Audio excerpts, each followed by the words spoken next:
Binance partners with Stop the Traffic to fight trafficking. Crypto Binance said it has partnered with the nonprofit Stop the Traffic to gain specialist intelligence and staff training for detecting crypto activity tied to human trafficking and child exploitation. The announcement, shared on July 24, 2026, frames the tie-up as a way to sharpen how the exchange spots the financial footprints these crimes leave on-chain. The partnership is narrow in scope, but specific in intent. Stop the Traffic is an anti-trafficking organization that studies how criminal networks recruit, move, and profit from victims. Binance's compliance and investigations teams get access to that domain knowledge, plus training designed to help analysts recognize the transaction patterns that separate exploitation-linked funds from ordinary trading and payments. The pattern problem behind trafficking finance. Trafficking money rarely announces itself. It moves through the same rails as legitimate activity, often in small amounts, layered across many wallets and cash-out points. An exchange looking at raw transfers sees numbers, not context. The value a group like Stop the Traffic adds is the context, which routing behaviors, timing patterns, and cash-out geographies tend to correlate with coercion and forced labor rather than normal commerce. That is the core of the deal.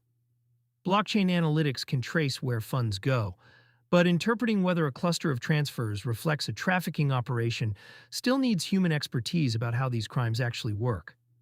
Pairing on-chain tracing with subject matter intelligence is meant to lower the false negative rate, the cases that slip through because no one recognized the shape of the money. Compliance is the real product. For an exchange the size of Binance, investigations are not a side function. Anti-money laundering obligations, sanctions screening, and law enforcement cooperation are the price of operating across dozens of jurisdictions, and the intensity of that work has climbed as regulators tightened expectations.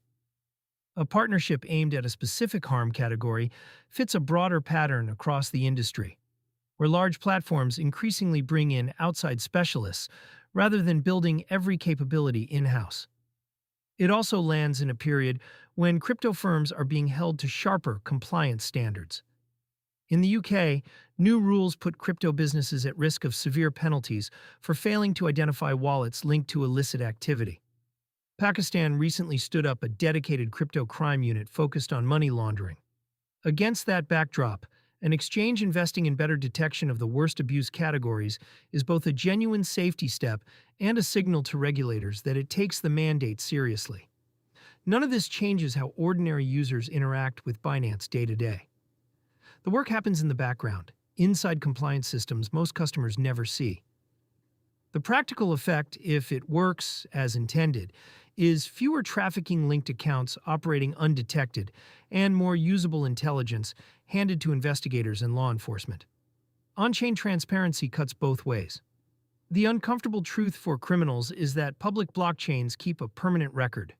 The same transparency that privacy advocates worry about is what makes this kind of detection possible at all. Cash leaves no ledger. A stablecoin transfer does, and once an analyst flags a wallet, its entire history and forward flow become traceable. That permanence is why exchange-level detection matters so much.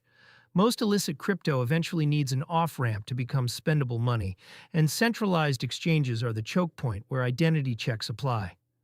A well-trained investigations desk at a major off-ramp can interrupt flows that would be invisible on a peer-to-peer or minimal verification path.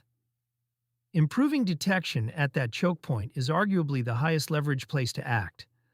The announcement did not include metrics, a timeline, or details on how results will be measured or reported. Binance described the collaboration in terms of intelligence access and training rather than a formal reporting framework, so the scale of its impact is not yet possible to assess from the disclosure alone.